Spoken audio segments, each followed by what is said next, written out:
So to get started, can you just tell us a little bit about what Emerge does and what your role is there? Absolutely. So, my role here at Emerge is that I'm the Director of Emergency Services, pronouns she, her, and hers. And a little bit about what we do is so much. So, we're the sole provider of domestic violence services here in Southern Arizona. And a part of that is having different programs that holistically address the varying impacts that domestic violence can have on an individual's life and on a family's life as well. And so we have a range of services, anywhere from our emergency shelter to hotline services that are 24/7 multilingual. We have two community offices available with staffed with advocates that are knowledgeable in different areas like legal matters, housing, you name it, family matters, court systems, a lot of different things that unfortunately victims of violence are trying to navigate on a daily basis. We also have support groups available for children, for adult women, and we have varying services for men as well. Can you Right. just talk about how the pandemic is affecting your work and the people that you serve? Absolutely. Right. Like anyone else, like any other community, we're trying to really tap into that resiliency that we have as an agency and think thoroughly and thoughtfully of how can we still provide services in a time where other programs, other places are shutting down or pausing. And it's important for us to maintain a level of presence, so our community knows that we are here to support them and serve them in all the same very ways. And so we definitely had to think creatively of how we were going to do that. We moved to doing a lot of telecommuting services. So that was incredibly exciting to see how we can jump back so quickly, to be able to not skip a beat in terms of the services we're providing. We didn't shut down our shelter. We remained open and just started to think really thoughtfully, how can we do that in a way that has safety always at the top priority of our minds and of our services. That said, what I know to be true is that there's a lockdown that and not total, there's a shelter in place, but that has natural consequences that are not intended when it deals with domestic violence. And I know that there are many people in our community right now who are in an abusive home and are unable to leave, and for some of the reasons that were there before COVID, and definitely new ones that are now present. That can include anything like not being able to leave because a lot of family and friends are starting to be a little bit more less willing, maybe, to have their doors open. And that makes sense, right? So when we're supposed to have social distancing, a number of people in one place, it impacts the idea of bringing in someone new from the quote unquote outside. I know that there are new tactics that are being used, or maybe some similar ones, just in different ways. So there's not always physical violence present in a home where there's domestic violence. And so there are other tactics like control over someone's food, control over surveillance, the isolation of keeping from somebody, from being able to talk even over through Zoom, like you and I are doing right now, from being able to go into the outside, and a lot of blame. So if somebody's considering leaving, then an abusive partner might blame them for the potential risk that they're putting themselves and their children under. So there are a lot of different tactics that are being used right now that make it that much more harder to leave in an abusive situation. Wow. Um, are you are you seeing tactics like that increasing? Is there a way to measure that? I think the way that we measure it is through the times where our participants, that's how we refer to those who are seeking support services from us. We hear it through their own testimonies when they are able to reach out. maybe they're finding really creative ways to be able to create some distance between themselves and the person they're sharing the home with that is abusive. And they're sharing with us what that looks like for them in their home. And that is through the Zoom calls or through the hotline services where they're describing how this is playing out in their home. So how can people reach out to you? I mean, obviously it's a really tricky situation right now and dangerous for many. How, what advice do you have for someone who needs your services? Absolutely. So I think creativity is the name of the game right now, right?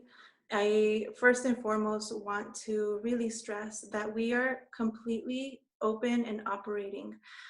We don't yet have the ability to have folks come into our offices, but we have complete telecommuting services available, and all they have to do is call our community offices and set up an appointment to do that. We're looking at ways to equip people with the technology that they need to be able to have those conversations. And we also have our hotline, as I mentioned earlier today, that it's 24/7. And that's really important to stress because I would say to somebody who's experiencing that right now that you are the best measure of when it is safest for you to be able to reach out. And sometimes that looks like maybe when they're walking their dog, maybe when they are getting the mail or watering the plants outside. Maybe that's when somebody is sleeping. And so that's why our services are 24/7 on that hotline. If someone in the community wants to help, if somebody watching this wants to support your work, how can they do that? Absolutely. So, one of the top ways that I would say that is to keep conversations going. I think a lot of power is in silence. In keeping subjects like domestic violence taboo, I think that that's really important to continue having conversations with family and friends. I think that if you know somebody who's going through abuse, please have them know that they can reach out to Emerge in the different ways that I'm describing. And it's important for folks to know that we don't have an agenda when they reach out. A lot of people, despite not even because of the pandemic, but they may not even be ready to leave that relationship. They may not even want to. And that's completely okay. There's no judgment on our end. And that's something that I would stress to folks that are also trying to support their loved ones going through abuse is to not impose that agenda, that desire for us, for them to leave that relationship and to not judge their choices because they are the ones that know what's best for them and their families. So there's those different ways that we can support folks that are going through abuse and absolutely through donations. We are definitely receiving donations and continue to accept them. Great. And they can do that on the website? They could do that through the website. There's a list of different things available there that are top needed items. And you can also bring it to our administrative office.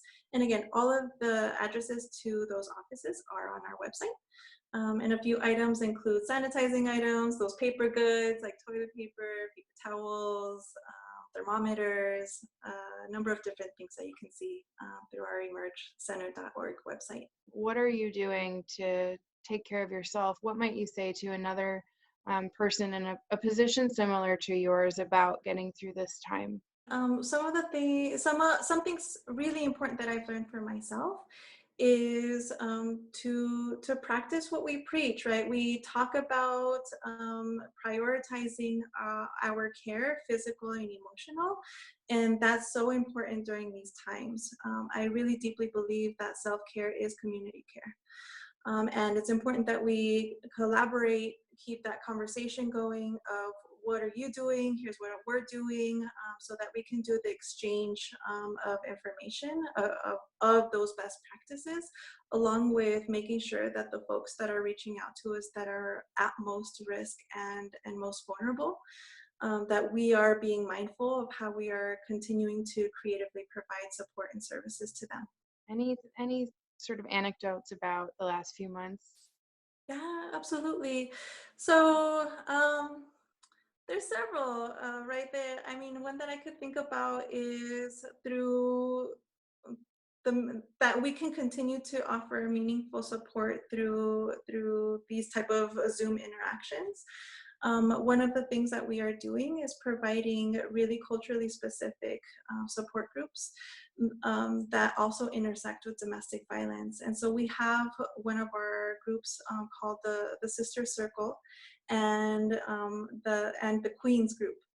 And so in both of those, I think it is incredibly meaningful to be able to connect with somebody who knows very similar lived experiences as you might have, and to look around the room and to see women who you don't need to explain the different ways that that intersection impacts domestic violence, and not even that, but also our healthcare system or the services that you can access as maybe a woman of color.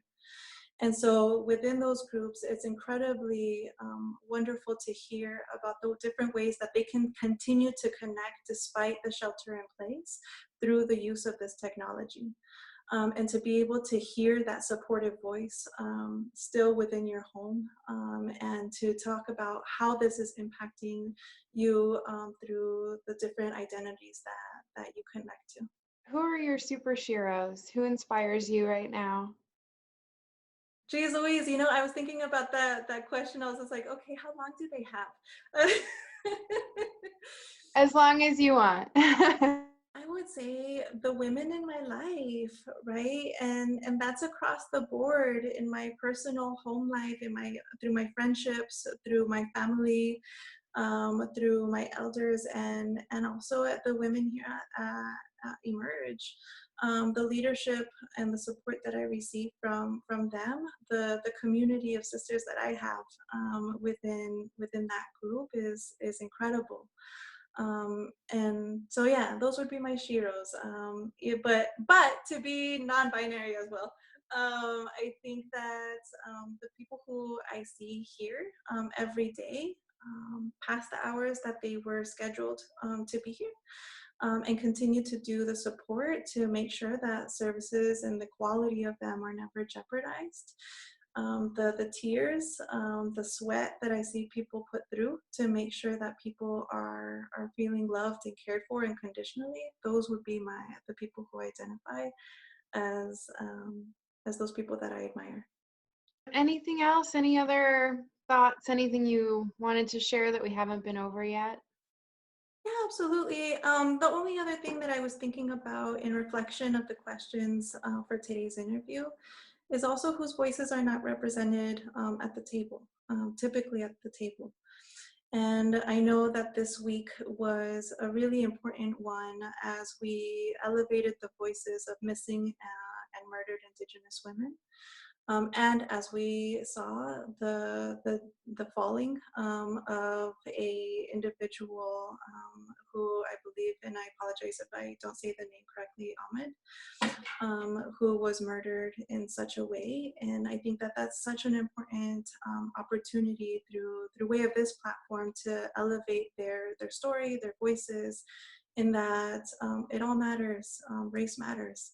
And when we talk about COVID, when we talk about domestic violence, when we talk about social services, nonprofit work, in every single conversation that should be represented and elevated, because if not, then we continue to lose lives where we don't need to.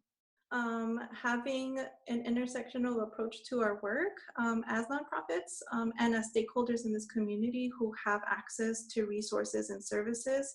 I think things like outreach is incredibly important. I think it's incredibly important for us to consider what questions we're asking when interfacing with somebody who doesn't share the same lived experiences as you might have.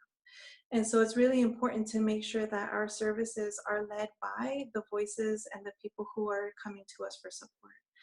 And so as it relates to race, for instance, I think it's incredibly important to ask them, what is it that they need from us in order for them to feel safe as they access the services and support that we can provide.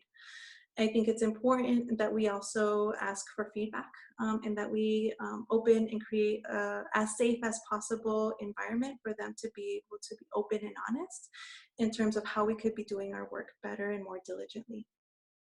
So that would be a quick way for me to be able to really stress that to anybody in our community that's offering services, because the work that we're doing is beautiful, and it is so important in our communities, especially with everything that's happening, for us to be mindful of how we are inadvertently maybe excluding somebody from that table.